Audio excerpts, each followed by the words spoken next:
اور یہ کافر لوگ ایک دوسرے سے کہنے لگے، کیا ہم تمہیں ایک ایسے شخص کا پتہ بتائیں جو تمہیں یہ خبر دیتا ہے کہ جب تم مر کر بالکل ریزہ ریزہ ہو چکے ہوئے اس وقت تم ایک نئے جنم میں آؤ گے؟ پتہ نہیں اس شخص نے اللہ پر جھوٹ باندھا ہے یا اسے کسی طرح کا جنون لاحق ہے۔ نہیں، بلکہ حقیقت یہ ہے کہ جو لوگ آخرت پر ایمان نہیں رکھتے وہ خود عذاب میں اور پرلے درجے کی گمراہی میں مبتلا ہیں۔ بھلا کیا ان لوگوں نے اس آسمان و زمین کو نہیں دیکھا جو ان کے آگے بھی موجود ہیں اور ان کے پیچھے بھی؟ اگر ہم چاہیں تو ان کو زمین میں دھسا دیں یا آسمان کے کچھ ٹکڑے ان پر گرا دیں۔ حقیقت یہ ہے کہ اس میں ہر اس بندے کے لیے ایک نشانی ہے جو اللہ کی طرف رجوع کرنے والا ہو۔ اور واقعہ یہ ہے کہ ہم نے داؤد کو خاص اپنے پاس سے فضل عطا کیا تھا۔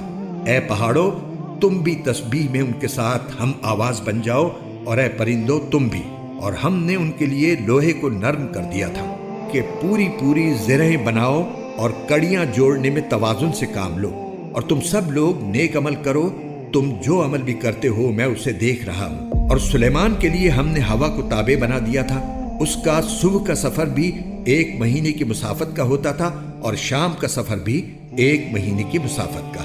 اور ہم نے ان کے لیے تانبے کا چشمہ بہا دیا تھا۔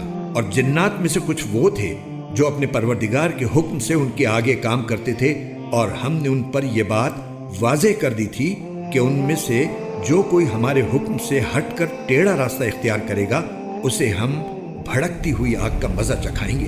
وہ جنات سلیمان کے لیے جو وہ چاہتے بنا دیا کرتے تھے، اونچی اونچی عمارتیں، تصویریں، حوض جیسے بڑے بڑے لگن اور زمین میں جمی ہوئی دیگیں۔ اے داؤد کے خاندان والو، تم ایسے عمل کیا کرو جن سے شکر ظاہر ہو، اور میرے بندوں میں کم لوگ ہیں جو شکر گزار ہوں۔ پھر جب ہم نے سلیمان کی موت کا فیصلہ کیا تو ان جنات کو ان کی موت کا پتہ کسی اور نے نہیں بلکہ زمین کے کیڑے نے دیا جو ان کے عصا کو کھا رہا تھا۔ چنانچہ جب وہ گر پڑے تو جنات کو معلوم ہوا کہ اگر وہ غیب کا علم جانتے ہوتے تو اس ذلت والی تکلیف میں مبتلا نہ رہتے۔